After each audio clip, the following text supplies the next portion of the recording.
What's up, y'all? It's Justin, Mr. CMB, back with another video. Shout out to everybody who's liking, sharing, and subscribing to the channel. I appreciate that. Look, I want to talk about this demonetization because, you know, YouTube, for a lot of you guys, a lot of people who don't do YouTube, they don't understand, like, there's a whole back-end community on YouTube.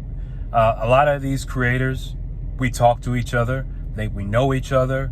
It's a whole lot behind the scenes that you guys don't even know. It's a whole different world. Like, I talk to a lot of creators in like all different sorts of like categories and stuff like that on a daily basis.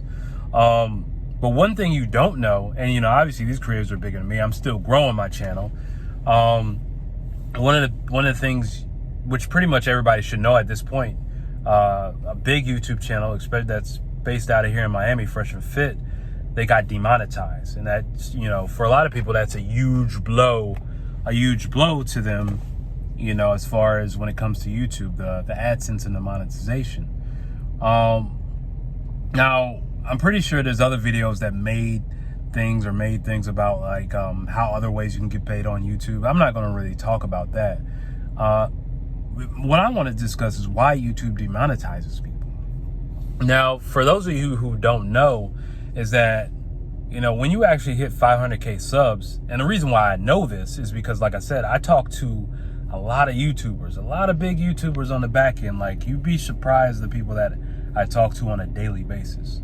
When you have over 500 subs, you have a dedicated YouTube person, someone at YouTube who communicates with you, who helps you out.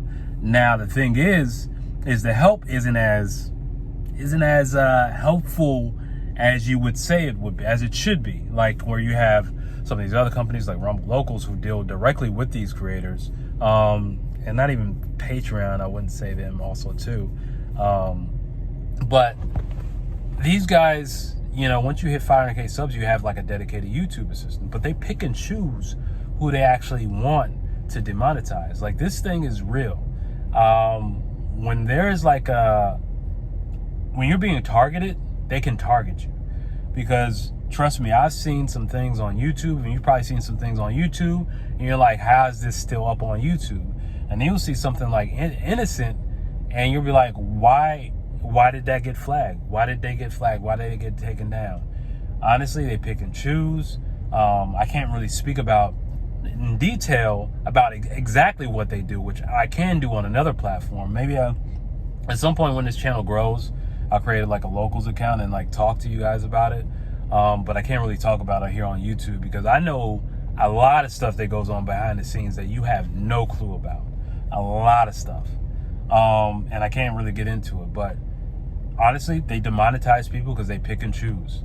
But you got to understand, this is like, you got to treat this like TV. Advertisement dollars is cool, but you got to create a business structure around this. Like, you may do kid stuff and you may get demonetized. You may run around topless and you won't get demonetized.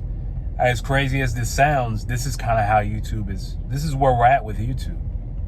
So my advice to you is create multiple channels. It is not an easy thing to do. Like, doing YouTube, it depends on if you have a system, then it's easy to do.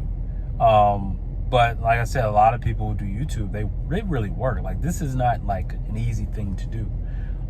Especially if you're doing like all this fancy editing, if you're doing all these things, which up here I don't do too much crazy editing. And I don't, you know, right now I run this channel by myself. At the current moment, I run it by myself. But you got to understand, like, this, you know, this is demonetization for a lot of YouTubers is like a big drastic thing, because they have nothing built out around that. So understand, there's no legit reason why they demonetize you.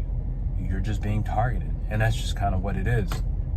That's literally what it is. So I would suggest, no matter what category you're in, create some sort of paywall service in addition as you grow. And honestly, you don't really need a paywall service until you're probably at like 5K subs. And it just depends on what you're doing. If you're doing prank videos, you don't need a paywall service. Maybe once you hit like 1 million subs or something like that, it will make sense. But people are there to be entertained and not there to spend money. Whereas, like, if you're on a finance channel, something like this, or you're doing like deep dives or researching or stuff like that. Excuse me, I was playing basketball this morning. then a paywall service will matter. Because if you got 5,000 people on your YouTube channel, you have 5,000 people on your YouTube channel, and they're about specifically like knowing about the oil well business. I mean, these are people who are serious about the oil well business, or serious about real estate, or serious about fixing cars. So you'll have a higher conversion of people wanting to be on a paywall. You may have only 5,000 people, but you probably get like 100, 200 people in your paywall service, because they're a more hardcore community and they actually want to learn about that. So they're willing to pay. So those are the things you got to like keep in mind, depending on what you're doing, if you're relying on AdSense, if you're not. So you got to really think about those things. But I wanted to make this video real quick because this is like, you know, they're one of the biggest, I'm not going to say they're one of the biggest channels on YouTube. They're one of the most widely known channels. Even if people aren't subscribing to it, everybody knows about this channel. And everybody in YouTube knows about them. So it's a big blow, but you got to understand they pick and choose. And it's not up to you at the end of the day. We don't own any of these platforms. I don't own TikTok. I don't own YouTube. I don't own Instagram. I don't know Meta. So you got to utilize these platforms because they use your content for advertising dollars. So you got to use them also too. But understand where you stand on the spectrum. Understand, utilize these actual tools for your use. So this is why, probably not the answer you're looking for, but this is what I know. And this is like I said, this is something that I know because I'm on the back end. I'm on the back end on a daily basis of what goes on behind the scenes on YouTube, what goes on behind a lot of your favorite creators in all different spectrums, all different categories. So I just wanted to make this video. Y'all like, y'all comment, y'all share. I suggest all of y'all start a YouTube channel, and I'm out. Peace.